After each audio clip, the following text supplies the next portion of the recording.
2 ತಿಂಗಳ ಬೇಸಿಗೆ ರಜೆಯ ನಂತರ ಇಂದಿನಿಂದ ತುಮಕೂರು ನಗರದ ರಾಘವೇಂದ್ರ ನಗರದ ಪ್ರತಿಷ್ಠಿತ ನಳಂದ ಪಬ್ಲಿಕ್ ಶಾಲೆ ಪುನರಾರಂಭಗೊಂಡಿದ್ದು, ಶಿಕ್ಷಕರು ಮಕ್ಕಳನ್ನ ಸಂಭ್ರಮದಿಂದ ಸ್ವಾಗತಿಸಿದರು. ಹೊಸ ಶೈಕ್ಷಣಿಕ ವರ್ಷದ ಆರಂಭದೊಂದಿಗೆ ಶಾಲೆ ಹಬ್ಬದ ವಾತಾವರಣದಲ್ಲಿ ಸಜ್ಜಾಗಿತ್ತು. ತಳಿರು ತೋರಣಗಳಿಂದ ಶಾಲೆಯನ್ನ ಸಿಂಗರಿಸಿ ಶಾಲಾ ಆವರಣದಲ್ಲಿ ಬಿಡಿಸಲಾಗಿದ್ದ ರಂಗೋಲಿ, ವೆಲ್ಕಮ್ ಬೋರ್ಡ್ ಹಾಗೂ ಮಸ್ಕಟ್ ಗೊಂಬೆಗಳು ಮಕ್ಕಳನ್ನ ಸ್ವಾಗತಿಸಿದ್ದು ವಿಶೇಷವಾಗಿತ್ತು.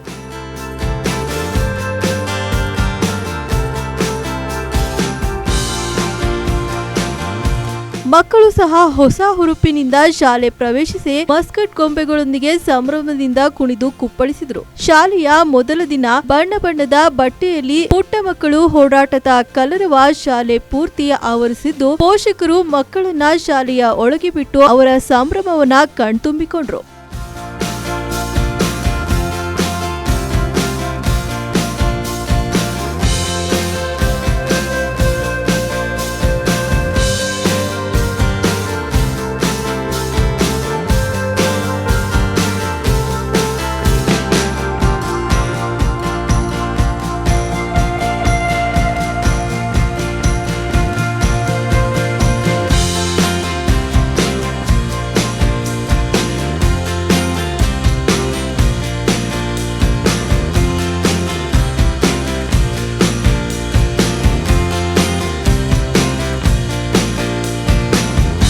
ಮಕ್ಕಳಿಗೆ ಶಾಲೆ ಶುರುವಾಯ್ತಲ್ಲ ಎಂಬ ಬೇಸರವಾಗದ ಹಾಗೆ ಶಾಲೆಯ ಆಡಳಿತ ಮಂಡಳಿ ವರ್ಣರಂಜಿತವಾಗಿ ವೆಲ್ಕಮ್ ಬೋರ್ಡ್ಗಳು ಹಾಗೂ ಮಸ್ಕಟ್ ಗೊಂಬೆಗಳ ಡ್ಯಾನ್ಸ್ನಿಂದ ಸ್ವಾಗತಿಸಿ ಮಕ್ಕಳಲ್ಲಿ ಮೊದಲ ದಿನವೇ ಹೆಚ್ಚು ಉತ್ಸಾಹ ತುಂಬುವಲ್ಲಿ ಯಶಸ್ವಿಯಾಯಿತು.